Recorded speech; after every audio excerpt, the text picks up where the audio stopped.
Marcy Venezia of GleeWorks Holistic Coaching, and I have here Grand Flourish Collective from Brockton, Massachusetts. And your name? Derek Jesus. Oh, I'm Kim. Andy Vincente. Yeah.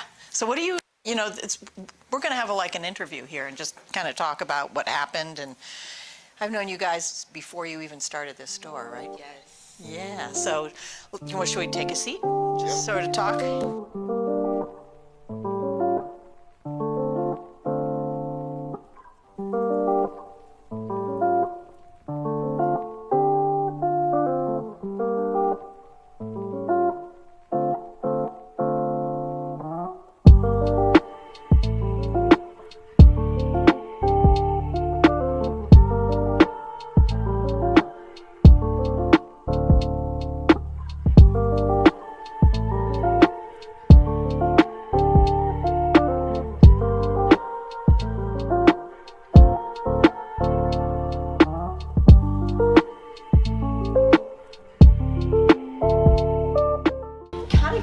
Story of how you guys got started and what roles you play. Tattoo artist. Yeah. Visual artist turning to tattoo artist. Yeah. So go ahead. So I'm a tattoo artist here as well. Derek is, and Kim is the mind behind everything, the mad scientist. She gets us all. Well, we've all been together for a while. I've known Derek since I was like 12 years old. I've known Kim for over 10 years. So it's kind of, we just all know each other well. So we have these particular talents, so we all came together. Yeah. So both of you are artists, right? Yeah. So where did you guys get started in art? Kind of give me the history of that. Brockton High School for sure. Yeah. We've been artists. I've been doing art since I was 5 years old. Even doodling in class and stuff like that. And, were you one of the kids that the teachers reprimanded you for? Absolutely. Absolutely. We all got it the same.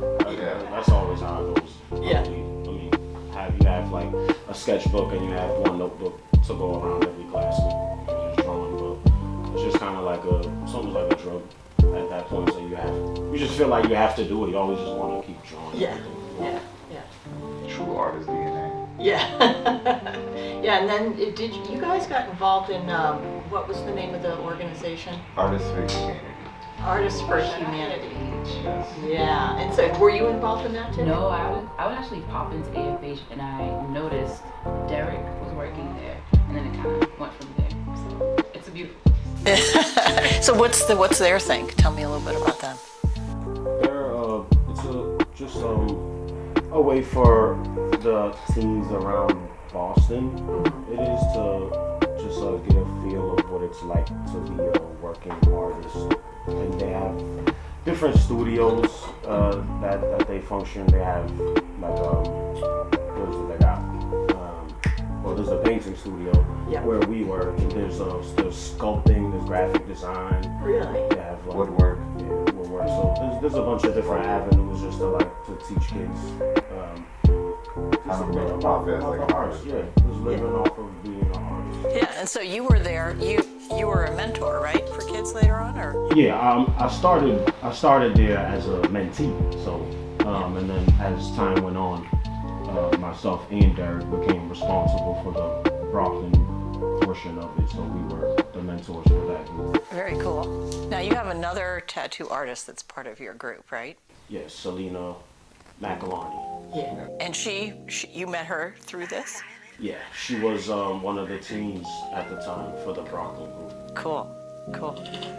So how did you make the transition from art to tattoos? It was like we worked there for a while. We pretty much thought that was our dream job. And a coworker of mine started telling me like, hey, you should get into tattooing. I feel like your style would be perfect for it. And I told him, like, hell no, get away from me. I'm not stabbing anybody. I'm not putting no needle to anybody. That's not my thing. And he's like, no, you don't understand. Like, I feel like it would be great. You got to do it. And he started himself. Yeah. So he kept sending me pictures like, look, this is so much fun. You can try it. Just try it. And was like, all right, I'll do it. I bought a cheap eBay kit off Amazon. I started tattooing my high school friends. And that was pretty much history. In the lunchroom? Like what? Oh no, I in my garage. Wouldn't that be funny? Crazy. Yeah, the principal invites you down and says, I'm not going to get you in trouble if you give me a tattoo, right? So you're in the principal's office. No, that would be insane. Yeah. Yeah, so I was tattooing out of my house. I was trying to figure it out on my own, and boy, was I wrong. Like, it's so much that goes into it. And the more I read into it, the more I realized that tattooing has always been in the background of history. Really? Yeah. If you really dig into it, it's always been there. Yeah, like give me an example of ancient tattooing. Back in the day, like the sailors, they always get the sailor Jerry tattoos and stuff like that. Yeah. That's its own era on its own. And tattooing started when carnivals were at a rise. That's where, in America, that was the first place you can ever get a tattoo was at a carnival, from a carnival. Wow. Because it was so taboo. Wow. And So you're self-taught then? Did you go to like a tattoo school or anything like that? no, it's actually frowned upon to work at a tattoo school because tattooing, there's so much that goes into it that you'll just scrape the surface the first 3 years. Really? Yeah, you're constantly learning. Even to this day, I've been doing this for over 13 years now, and I'm still learning every day. Really? Like different techniques and stuff like that. It goes into depth with the styles and techniques that come with the craft. And then are you reading about this, or are you learning from each other, or are you figuring it out, or how does that work? Seminars, books, there's Experience. a lot of experience. Like anything in this world, it's like you get better with experience. Steadier hand, better shading techniques, smoother shades for the shadowing, doing portraits versus doing something more simpler. But they both have a different way of going about it to do it the best way possible. Cool. And there are a lot of tattoo artists that they'll do one style and like stick to that style, but they'll excel in that style. Versus other people, like myself, I try to dip my hands in like every different type of style. Yeah. Which could take me longer to master. Versus just sticking to one. Like there's some people that just do portraits for people, and like Wow. they'll have the smoothest shades on the planet versus someone that does like more traditional stuff where they have really bold, steady lines. Yeah. Andy, how did you get involved in tattooing? I was at AFH for a little longer than Derek when he was already involved in tattooing, and then him and another coworker kind of got into a tattoo shop in Brockton, and everybody. Well, they called me into it.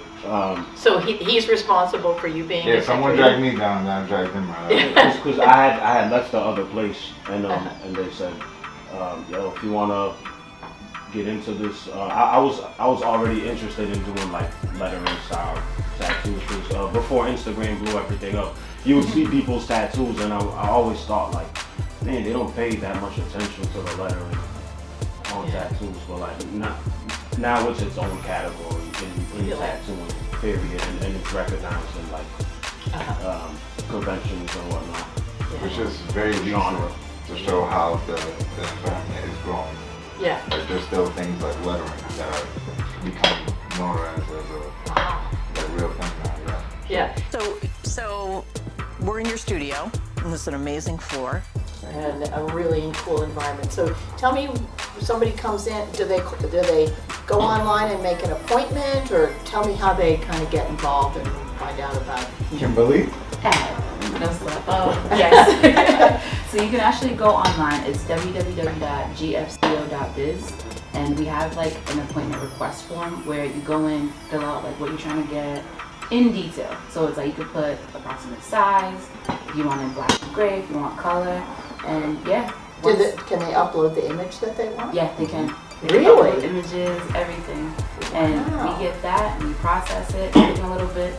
But yeah. When you process it, what are you doing? Are you thinking about who's going to be the person who does it, and what inks are you gonna need and what more information you need, or like? Pretty much. So we'll get their request, right? So it depends on what they're looking for. So Yeah. we'll kind of decide, all right, if they have no preference on artists, we'll kind of recommend, like, oh, this person, you know, they do this often, or we'll kind of say, like, oh, who are you interested in working with? Show their work, and then go from there. But we're deciding, like, how long it's going to take for the tattoo, if they should be in a certain area in the shop, like they want a private room, we offer that as well. And yeah, kind of just break it down from there. And then do you give them a price before they show up? So we have like our standard shop rate, and we tell people depending on how long or how intricate like the piece is, we'll charge them hourly. But we do have like our shop minimum as well for like smaller pieces. Okay. Like, Oh, cool. And so then, when you get then you tell them when you're available, or do you ask them when they're available? Like how busy are you with these? so right now, oh my goodness, we're booking what 3-4 months out. 3 or 4 months? Yeah. Oh my gosh. And we've had a wait list for some time now, so we're kind of like working through it still. But yeah, how long do you usually take to get an appointment? I don't know. It takes a little while. The wait time to get in contact with the person to book the appointment, then how far out that artist is booked for. So it's like kind of like 2 wait lines. Yeah. Wow. And then you also have a walk-in on Saturday. Tell us a little bit about what your experience is. You've been open for how many weeks now? We're on week 3 now? Week 3. Unbelievable. Yeah, this is the middle of the week. Yeah. We're still in our soft opening phase. It's still not. We want to do a grand opening event, like we talked about before. Yeah. And yeah, we're just rocking and getting the kinks worked out before we make it official. Yeah. But Saturdays you have a walk-in, right? That's not walk-in Saturdays. Tell us a little bit about that. Tell us what the first time was like. Oh man, Oh my goodness. the first time was overwhelming. The first day, but walk-in Saturdays is when the doors open, first come, first serve. You just walk up. We're trying to keep it to shop minimum tattoos, so something about palm size or smaller. Yep. And you just have, before we even opened, it was like, oh man, what was the weather? Oh my gosh, it's almost like negative. It was like 3 5 degrees degrees. outside. Yeah. Freezing outside, and I looked outside and there were like 12 people waiting at the time. In line I know. outside your door. Yes. Yeah, and then when I opened the door, people see you outside. They just like all get out of their car and start like flocking in. But it was fun. We had like games up front, people playing games and whatnot, just to buy the time while they're waiting for their tattoo. So we got through a bunch of people. Yeah. The fun time, everybody seemed to like it. Yeah, 30, somewhere around 30 rooms. Around there. Yeah. Ballpark number. Yeah. Awesome. It was around 30 that we got to. Oh, that you got to. Yes, that were actually tattooed. There was like a list, I think 2 pages long of people still trying to get in. And I'm like, it's gonna be 10 o'clock by the time we even start calling people. So I don't even know. But yeah, it was amazing. Wow. But there's always more Saturdays. Oh Yeah. yeah, Anybody Saturday else? comes every week. Anybody else that wants to come by. Yeah. So, what are your hours? Like, 12 to 8 every day besides Monday. 12 to 8. Okay. That's good. So I can get up, I can roll out of bed, Yeah. finally figure out that my body is upright, get myself a Dunkin' Donuts Shake it coffee, up. shake it up, go over to Empower Nutrition, get an energy Yes. drink, and be over here in time. Yep. That's a perfect day. Yeah, there it is. That That's really what is. I said. I like that. But something I wanted to touch on when you was talking about the Saturday. Oh, the whole reason why we decided to go with the tattoo Saturday. Yeah. Because of the big list. Tattooing has become so mainstream and so popular that it's like the new normal. Like seeing people with tattoos now, that we get booked out now 3-4 months. It's almost like the golden hour for the tattoo industry. Yeah. The bad thing is, someone wants a small tattoo on their wrist or something, you gotta wait 3 months for it. Yeah. Where it takes us like maybe 10 minutes to do. So we okay. try to counteract that by doing Tattoo Saturdays to give those people opportunity to come in and get something quick. So you're really saying right up front on those walk-in Saturdays that it needs to be a small toe tap. You said palm size or smaller. Yeah. Yeah. Yeah. And how many places do you have? How many We have people? 6 stations. 6 stations. Yes. And we're at half capacity right now. There's 3 working artists, so Derek, myself, and Selena. Yep, And then we have 2 apprentices, Cody and Tatiana. yep. And so it's gonna be 5 artists in time, you know, but Yep. right now it's 3 of us when we have 6 stations. Move around. So did you have, when you were getting your business up and running, what was the experience of working with the town regarding a tattoo parlor? A lot of convincing. Yes, yes. A lot of convincing. We really had to like tell people like, no, we're legit people. Like, we're not weirdos or not, you know, whatever negative stigma was on tattoos. Like, we really try to tell them like, we're good people who want to do good business. It did get easier when we got to meet the people in person. Like if they're just reading it on paper and they see tattoos or whatever, they think a certain way. But when they meet us, it's always like, oh, okay. Not as bad as I thought. No. Yeah. So we got our foot in the door. Yeah, so, and that, I think that's one of the things that we've talked about is how you wanted to bring tattoo artistry up to an art. Yes. And with, you know, clean processes and all of that. Rather than what the negative image is, which I think. That's our whole mission statement is bridging the community and art with tattoo culture. Just being open in Brockton itself. I feel like Brockton holds that same stigma. People hear Brockton and they think about that a certain way too, you know. So it's like, Yeah. That's why opening here and like doing it for Brockton is a big deal to me personally. At least it's like you don't see a lot of spaces like this, you know. Yeah. And it's a good feeling. I don't feel. You ask the people. Yeah. You'll never come here and have like a bad experience. It's always like a good Yeah. community feel. Yeah, so you were talking about a little bit before about the experience people have when you're sitting there doing a tattoo and how they share their experiences and how personal. Could you talk a little bit about that? Hear everybody's stories, whether good or bad, whatever they're going through, and it's the best part of it is this is something I learned as well through some cool artwork, but just learning about like being able to help people get through like losing family members and friends or whatever, or them just getting through their days, and they want certain things to help them get through the day, and you're able to provide them with that. You know, they tell you their whole life stories when they're in that chair. That chair has magical powers. So what's the most, therapeutic. yeah, so what's the most deep or sort of moving thing that's happened for you with a client? Just it has to be tears. It doesn't get deeper than tears. Yeah. So, you know, that's raw emotion. Yeah. And again, it's back to the losing a loved one. It was a mother, you know. There's not going to be anything that's going to top that. Yeah. Yeah.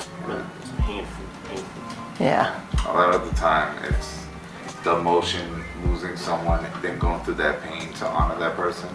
Then at the end of it, receiving a beautiful piece of art. It's almost like a journey they go through.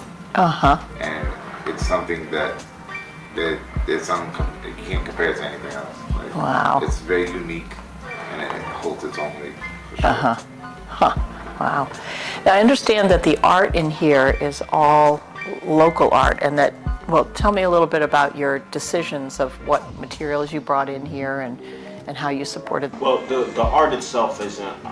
We have pieces that are local, like there's a guy up there that's actually from another kid that was a mentee in the Brockton group, Lewis. So we could get a little thing of that after, and then we have the Boston artist back there. But it's just something nice to look at. It's artists that I'm inspired by, and I know other people are inspired by. It's nice, like when you're working on artwork, that you could just look at any corner of the room and get that little bit of motivation, inspiration. So Yeah. keep on doing things better. And you're using local vendors, too, for putting this together. You mentioned, who's the couch guy? What's his name? Who's the couch guy? EBS upholstery. What is it? EBS upholstery. EVS Upholstery. Okay, where's he located? He's on Liberty Street. Yeah. I can't give you the exact address, but it's on Liberty Street. And he did the custom-made coat couches. Yes, he did our curtains for the private room, and he did our couch setup in the lobby area, Nice. which he found a way to, add into, add our logo to it as well. Yeah. Stuff like that. That's awesome. Couldn't find the right word for it. Yeah, that's all right. Same for, what else did we use? It was EVS Upholstery. The table. Oh yeah, that was Chris Rogowski, custom built the little coffee table we have in front there. Yeah, Did an amazing job. yeah, And he wants to. Phenomenal. yeah. He wants to. He does that on the side. So, Yeah. but he does want to start his own business doing that. So, hopefully, this will help get him off the floor. Yeah. Doing that. Yeah. Well, you guys, Derek, you approached me because I'm a business coach, and we've worked a little bit, but you guys are just so on top of everything. I think it's Kim, the brains, right? Absolutely. And so I wanted to thank you all for letting me interview today, and you guys are awesome. I wish you all the luck, and we'll find out soon when your grand opening is, right? Yes, we will. Yeah. Yeah. Bless your soul. Thank you so much, Marcy. Yeah, yeah, it's a pleasure to get to know you and see all the work you're doing. It's awesome. I hope to keep surprising people and keep pushing forward Yeah, with this whole journey. yeah, Years to come. Yeah, years to come. Just started, Only yeah. looking to go up and bring along Everyone. more people throughout the journey. You know? yeah, We're gonna have other people in Brockton that have like clothing brands and whatnot. We'll display some pieces in front on our merch table to see, just so people know what else is out there around here. Well, and you talked about having artist events here because you have an open space. This is an opportunity to bring artists together in a really wonderful way, unique way. That's a plan for other people. It's a nice space. So it's a plan for other people who are in the same field as us to kind of utilize it and get to share it. Another reason why we made the shop so modular Yep, is so it can conform to whatever space you need it to be. You know? that's awesome. And a lot of the inspiration came with why we chose white for the majority of the walls.